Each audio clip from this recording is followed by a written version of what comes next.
Good evening, barflies and lounge lizards, and tonight we'll be discussing 5 Weird West films. And if you don't know Weird West, that's essentially just a term for hybrid westerns. Well, that's westerns mixed with another genre. And number 5 on the list is 4 of the Apocalypse from 1975. Directed by Lucio Fulci, who you may know from such family films as Conquest, Zombie 2, and The Beyond, 4 of the Apocalypse definitely falls more into the weird category than anything else, though there is a mild supernatural element as well. And it tells the story of 4 small-time criminals, a gambler, a con artist, a prostitute, and a man obsessed with the dead, who end up traveling together through 1873 Utah. But they run afoul of a sinister bandit who ends up becoming the bane of this group's existence. This is by no means a horror film, but it is absolutely what one would expect a western from Lucio Fulci to feel like. It's dreamlike yet dreary, with a somber plot and almost no action. Drama and character development take center stage, and there's an almost surreal feeling as these 4 individuals traverse this desolate world. And it has a great cast, including Michael J. Pollard of Scrooged, Tango and Cash, and Dick Tracy, not to mention appearances on Lost in Space and Dobie Gillis, as well as controversial actress Lynn Frederick, who you probably know from films such as Vampire Circus and Phase 4, and of course spaghetti western star Tomas Milian as the mysterious and vicious bandit of the piece, which, and now we move into the supposedly section of the video, was based on Charles Manson. Fulci often clashed with the screenwriter and rewrote much of it, if not all of the script himself. Said script was based on 2 short stories by professional wrestler Bret Hart. Okay, wrong Bret Hart, but that would have been pretty neat, right?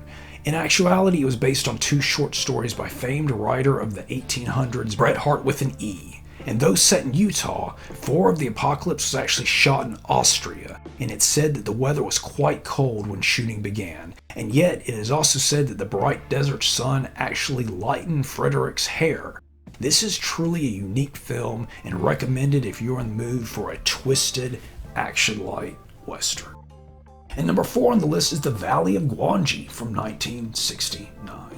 Directed by Jim O'Connelly and produced by the duo of Charles Schneer and Ray Harryhausen, Valley of Gwangi is a fun little mix of western and creature feature, and it tells the story of the discovery of living dinosaurs in an area known as the Forbidden Valley of the Desert. A group of cowboys seek out the mysterious valley and capture themselves an Allosaurus in order to show it off in a circus. And in King Kong-esque fashion, our friendly dinosaur Gwangi is not too thrilled. The film stars James Franciscus as our dino-capturing cowboy. Viewers of this here channel probably know Franciscus best as Brent from Beneath the Planet of the Apes. And if you don't, that's fine too, though you have brought shame upon your household for generations to come. As expected, the wonderful stop motion in the film was done by Ray Harryhausen and just happened to be his final dinosaur-themed film. Originally, Valley of Gwangi was conceived to be a sequel to King Kong by King Kong effects artist Willis O'Brien, titled Valley of the Mist. It featured a similar plot, only with cowboys discovering a dinosaur in the Grand Canyon. O'Brien tried for some time to get this made, and eventually ended up making Mighty Joe Young instead. It wasn't until the 1960s and after O'Brien's death that Ray Harryhausen suggested reviving 2 O'Brien projects, including Valley of Gwangi. It took close to a year to complete the effects, with the capture of the Gwangi being the most labor-intensive sequence. This was also the last feature using the term dynamation for the effect. The name Gwangi translates simply into lizard. As to what exact language that is, I'm not at liberty to say. Nor can I give out the top secret information on why Gwangi is green on the poster, yet purplish in the film. And number 3 on the list is Brave Star the Movie, aka Brave Star the Legend from 1988. Directed by artist, animator, and directed Tom Taranowitz, well, that was a mouthful, who also worked on everything from She-Ra to Bucky O'Hare to the Filmation version of Ghostbusters, Brave Star the Movie is an animated space western feature film based on the 1987 TV series of the same name. The The film, which is actually a prequel, was meant to come out before the series, yet ended up being released after the show ended, and it tells the story of Marshall Bravestar, a lawman who can summon the spirits of animals to help bring justice to the frontier planet of New Texas in the 23rd century. With the help of his talking techno horse 3030, he battles the space outlaw Tex Hex. And speaking of Tex Hex, the show actually came about because of him. The character was originally designed to be a villain on Ghostbusters, and if you look at his design, it very much has that Filmation Ghostbusters feel. Lou Scheimer saw the character and was intrigued, having him pulled from Ghostbusters in favor of a sci-fi western. Work would soon begin within the company, and eventually staff writer Bob Forward would come to flesh things out. Forward, who also wrote for the aforementioned Ghostbusters, He-Man, She-Ra, and most importantly Beast Wars, would also co-write Bravestar the movie, or Bravestar the Legend in Europe. See how I brought it all around? That's some fine YouTubing right there. The series itself was a favorite of mine as a lad, and one of my earliest exposures to Weird West.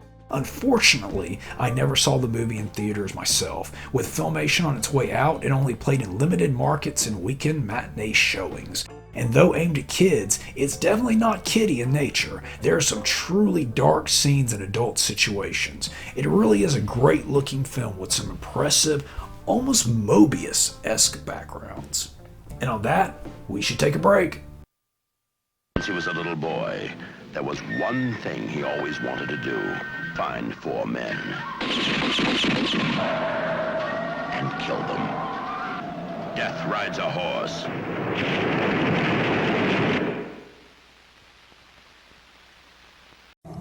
The harsh planet of New Texas holds a substance so precious that outlaws from every hole in the galaxy come to steal it.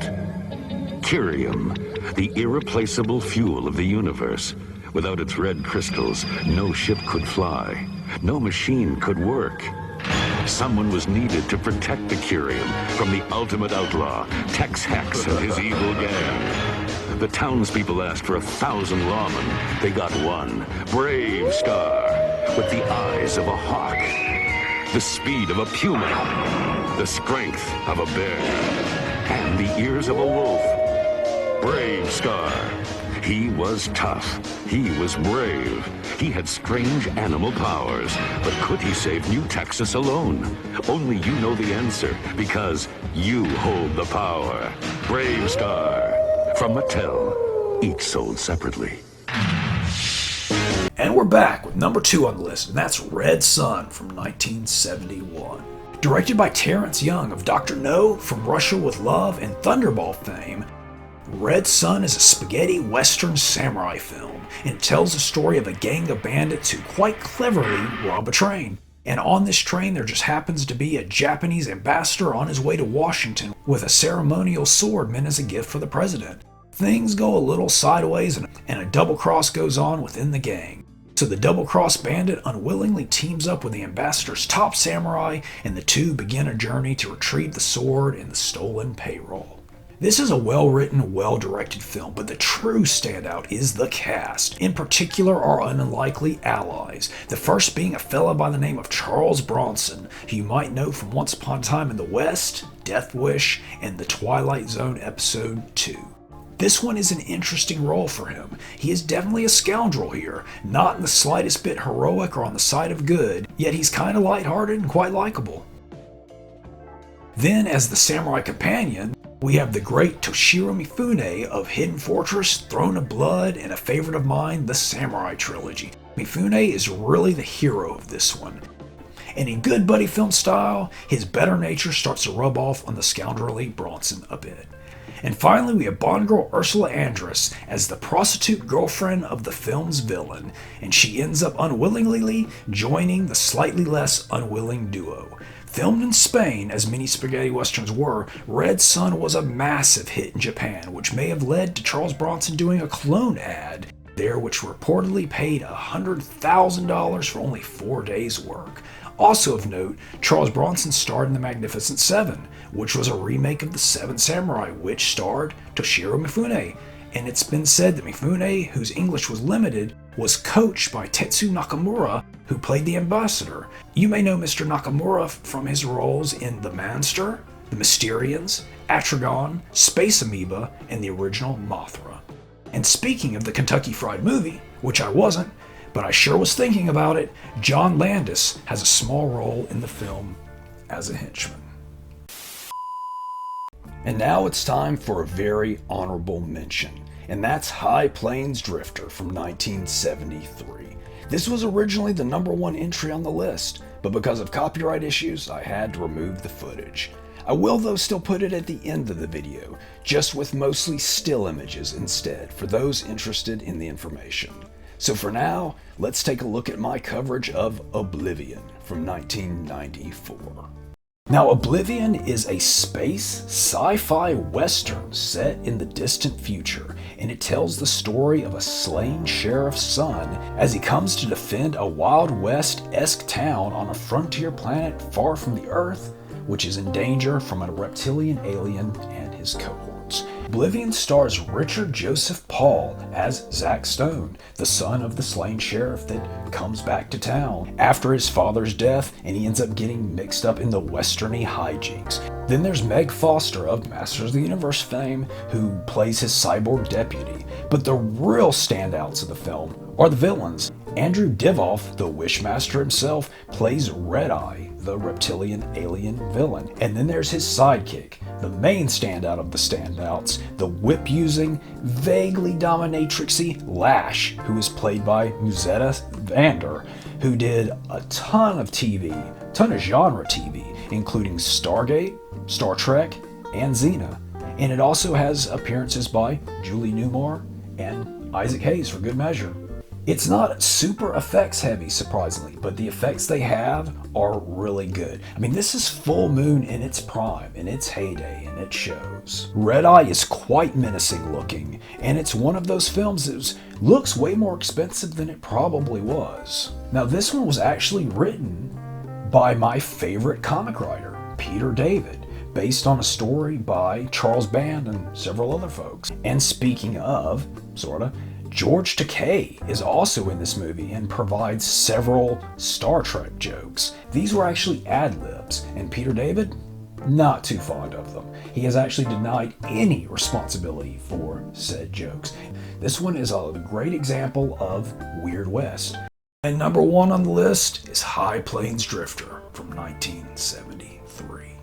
Directed by Clint Eastwood, who you probably know best as Lab Technician Jennings from Revenge of the Creature, and his upcoming film Martinis, Donuts, and a Magnificent Bastard, the R. Sterling Story, High Plains Drifter is a dark and gritty western with vague, yet clearly there, supernatural elements. And it tells the story of a mysterious stranger who rides into a corrupt mining town that ends up hiring said mysterious stranger to protect said town from 3 outlaws with a score to settle who will be arriving soon. But there's far more to this mysterious stranger than the townsfolk know, and let's just leave it at that. Starring in the film is the aforementioned director, Mr. Clint Eastwood, who you might also know as the jet pilot from the 1955 film Tarantula, and this is one of my favorite performances from this young man. Easily the most mysterious of his mysterious stranger type roles. Also featured in the film is Mariana Hill of Paradise, Hawaiian Style with Elvis, and The Godfather Part 2. Not with Elvis, but it should have been. Then of course we have Eastwood regular Jeffrey Lewis, and Channel semi-regular Billy Curtis of Gorilla at Large, Star Trek the Original Series, Batman 66, and of course Gog. High Plains Drifter was the first Western Mr. Eastwood both directed and starred in. Its screenplay, which was written by Ernest Tiedemann of the French Connection fame, was loosely based on a real-life murder case from 1964. The supernatural elements, though, were not in the original screenplay. It was Eastwood himself and his longtime stunt double, Buddy Van Horn, who also had a part in the film, who added that element. Probably should also mention that there is a gravestone in the graveyard that reads, Sergio Leone. Speaking of spaghetti westerns, I often read claim that High Plains Drifter is an unofficial remake of Django the Bastard from 1969. Whereas the two share similarities, possibly some influence, High Plains Drifter is definitely its own beast. But probably the most amazing and downright strange thing about the film is that it not only came in under budget, but was finished 2 days early. truly shocking supernatural stuff right there. And that's all the time we have for this week. So what'd you think of the episode, Chuck, and my hosting skills? You're a whore. You'll always be one. Harsh. True, but harsh.